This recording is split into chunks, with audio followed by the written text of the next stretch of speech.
This is Pompeii.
Hey there, good afternoon.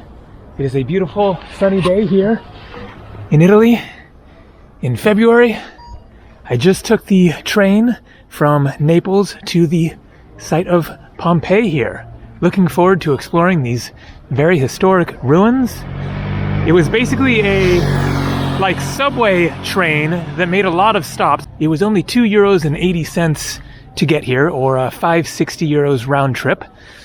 You might want to take a bus if you want to do it a little bit quicker. Maybe there are buses that are more direct. And then I bought the ticket down there. It was €18, which is about $20 to visit the ruins. So let's get inside. It is a vast site apparently. No signs, they said. There are guides available, of course, if you want, but I just wanted to wander on my own. So it's going to be an interesting adventure and exploring experience, getting lost in the history. I will talk about it more once I get inside.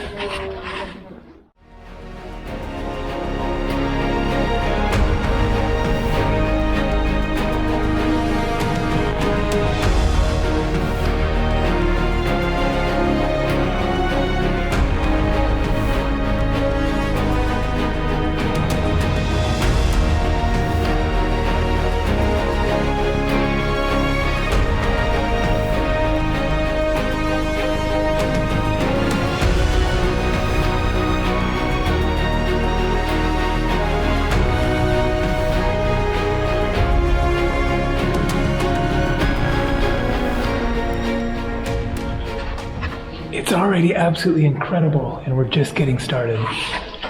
Look at this, the detail, the color.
Pompeii was a city of about 20,000 people.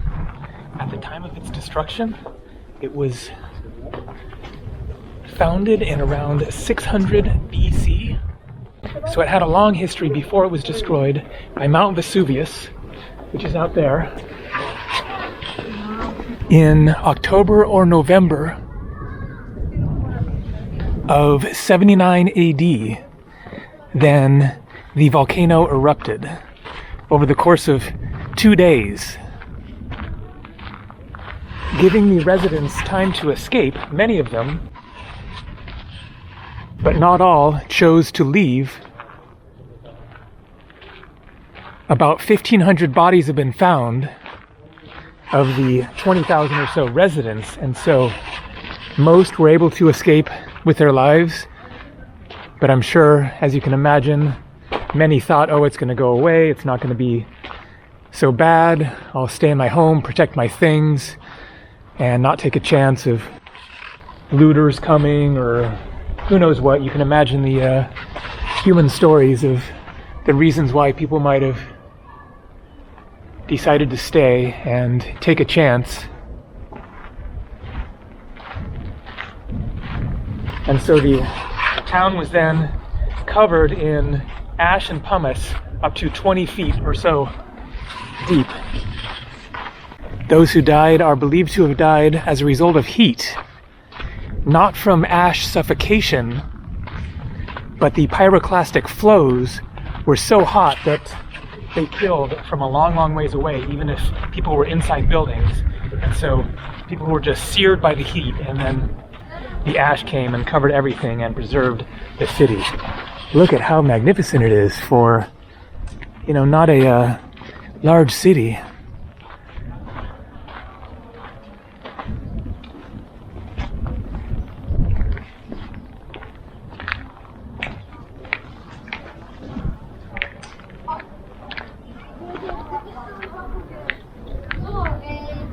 So what I'm going to do is, as I explore around the site, then I will read from the Wikipedia page and give you some more information, a little more of the backstory and the history and all that.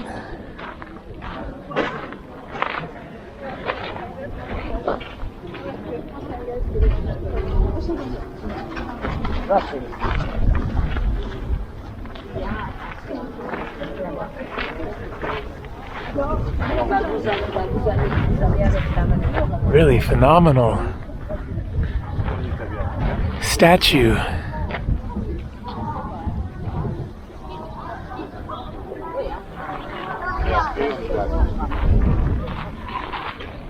So it is a vast, vast site.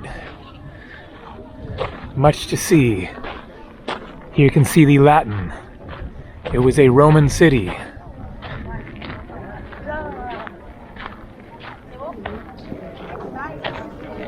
But with various phases over the course of the 700 years that it was lived in and being built.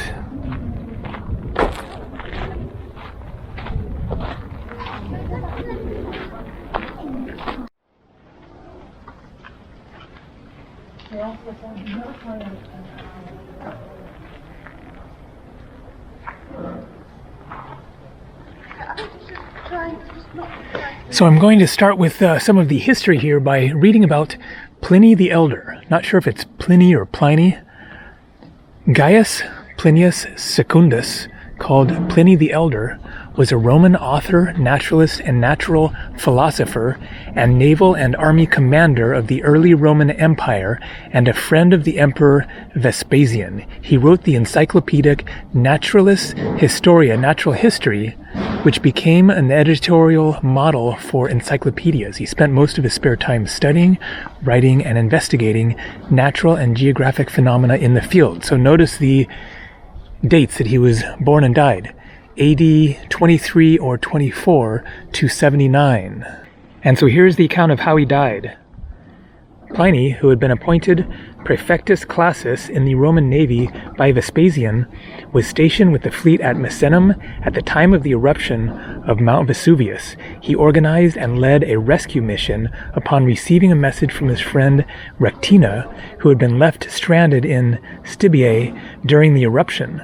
Pliny boarded one of several galleys that he dispatched across the Gulf of Naples to Stygiae. As Pliny's vessel approached the shore near Herculaneum, cinders and pumice began to fall on it. The helmsman advised turning back, to which Pliny replied, "Fortune favors the bold. Steer to where Pompeianus is." Upon reaching Stygiae, they found Senator Pompeianus, but the same winds that brought them there prevented them from leaving.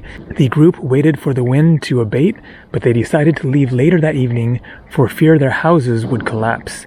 The group fled when a plume of hot toxic gases engulfed them. Pliny, a corpulent man who suffered from a chronic respiratory condition, possibly asthma, died from asphyxiation caused by the toxic gases and was left behind. Upon the group's return 3 days later, after the plume had dispersed, Pliny's body was found with no apparent external injuries. And so a real-life account of someone quite famous who was directly involved in the eruption of Vesuvius and the destruction of Pompeii and Herculaneum. I wanted to visit Herculaneum, but today is Wednesday and it is closed on Wednesdays.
So an interesting fact about the bodies, the images that you might have seen of people like curled up and laying down and stuff who died in the eruption, then it is not their actual bodies that you are seeing that were preserved in the ash.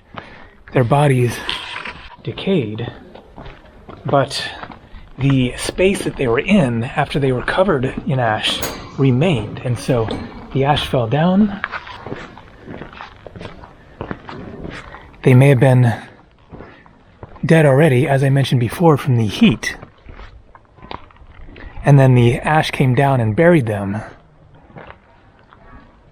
and compacted, and over time then their bodies decayed and then left a open space where their bodies were inside the ash. And then that open space was used as a mold by, excavators and people later who then were able to recreate the shapes of their bodies from the space that they had been resting in.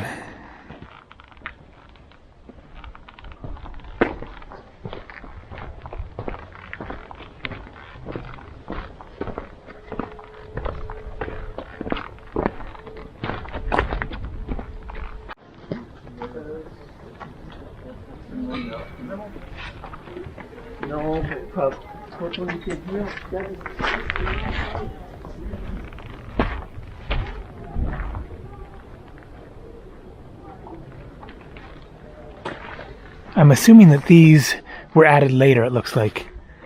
These numbers and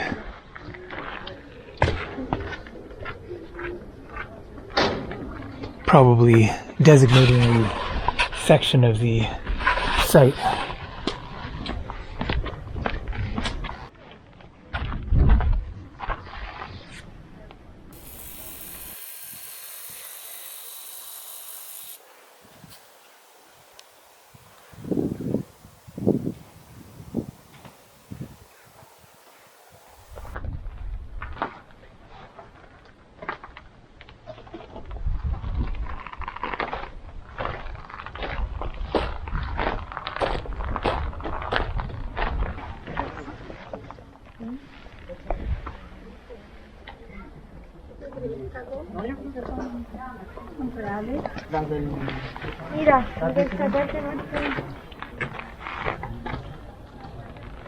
And so if it had just been a matter of the ash raining down on the city, then it would probably be better preserved and less, everything sort of chopped off. But the pyroclastic flows came down, I guess, before the ash settled on the city, which just kind of obliterated things, but obviously not entirely. So much still left intact, but basically most of the roofs were destroyed, and then the rest was preserved by the ash that settled on it and then remained there for centuries.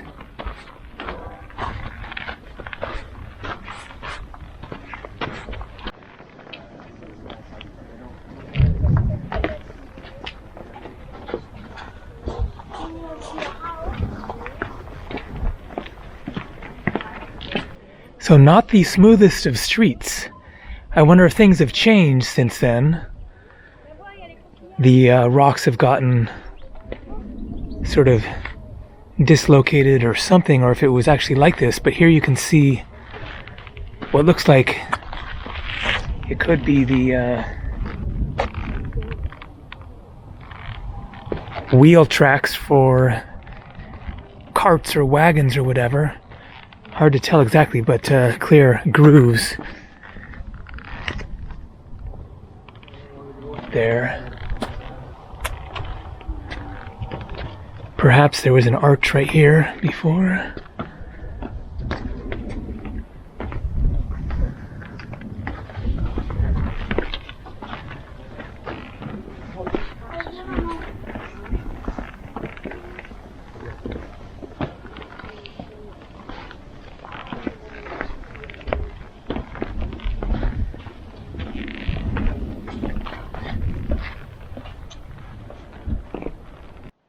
And so some more info about the city. Largely preserved under the ash, the excavated city offered a unique snapshot of Roman life, frozen at the moment it was buried, although much of the detailed evidence of the everyday life of its inhabitants was lost in the excavations. It was a wealthy town enjoying many fine public buildings and luxurious private houses with lavish decorations, furnishings, and works of art, which were the main attractions for the early excavators. Organic remains, including wooden objects and human bodies, were entombed in the ash. Over time, they decayed, leaving voids, as I mentioned, which archaeologists found could be used as molds to make plaster casts of unique and often gruesome figures in their final moments of life.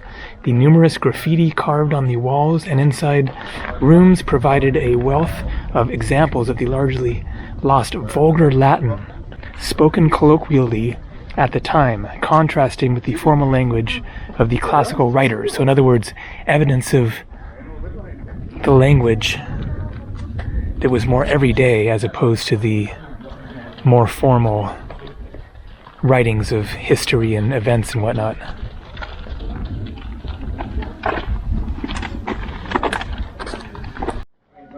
The central baths. The baths were constructed following the earthquake of AD 62. And so that was 17 years before the volcanic eruption, when, following the destruction suffered from that earthquake, the magistrates probably wanted to secure a large modern bath complex for the northeastern residential area of the city. At the time of the eruption of AD 79, the baths were still under construction. It would have become the most important bath complex of Pompeii, confirming the fact that the economic and commercial axis of the city was gradually shifting from the area of the Forum to Via Stabiana.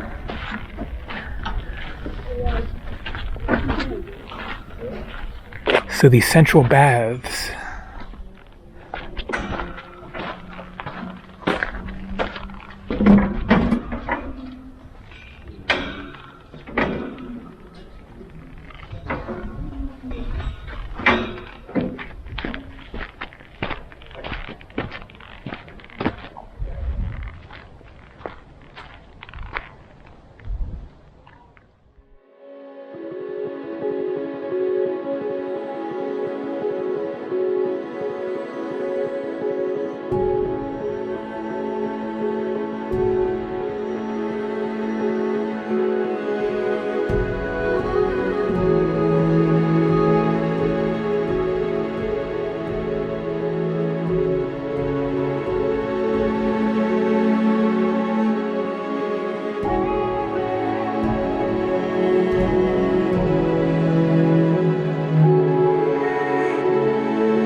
Although best known for its Roman remains visible today, dating from AD 79, it was built upon a substantial city dating from much earlier times.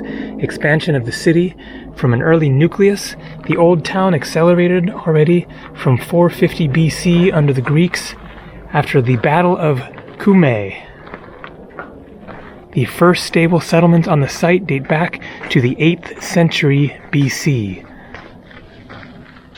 when the Oscans, a population of central Italy, founded 5 villages in the area. With the arrival of the Greeks in Campania, which is this region, from around 740 BC, Pompeii entered the orbit of the Hellenic people, or Greek people, and the most important building of this period is the Doric Temple, built away from the center in what would later become the Triangular Forum.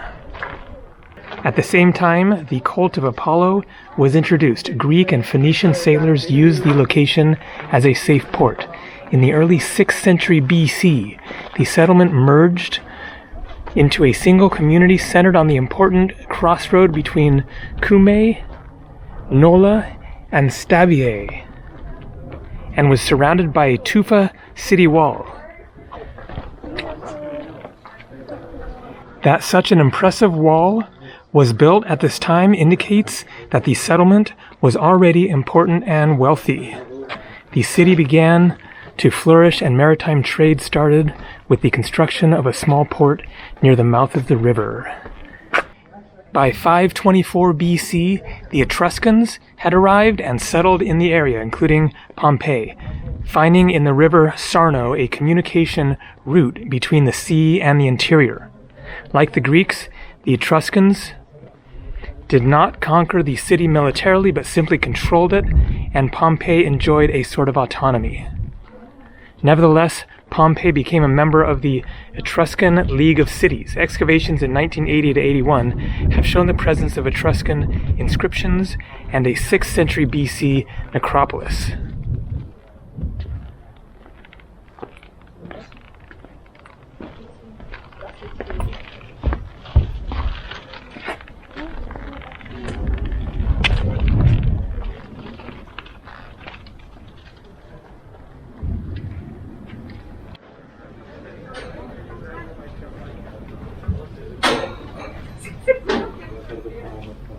I think so. Actually,